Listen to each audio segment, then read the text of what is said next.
A nice way of giving a sense of unity to your narrative is to use a motif.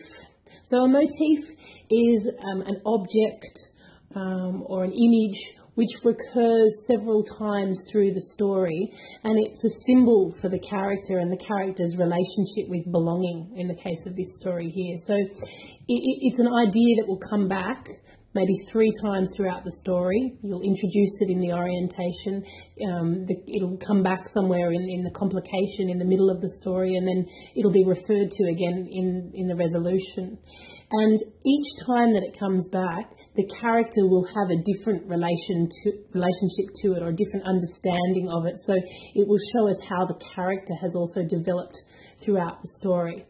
So when you're trying to select what an effective motif might be to use, think about an object that can be placed into the context of your story, which has some sort of symbolic meaning. So, for instance, your character might be taking their child to the zoo for the first time, and at the beginning of the day it might be a really fraught and difficult kind of trip.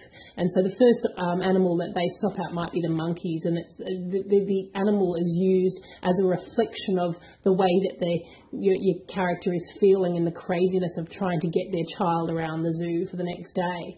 And then, in the middle they might be visiting a different animal, and by the end they might be back with the slumbering lions, and that's reflective of their child that's now asleep in their pram, who's had a lovely day at the zoo together. So you're keeping on coming back to this animal motif as a way of reflecting what's happening in the story and how your character is feeling.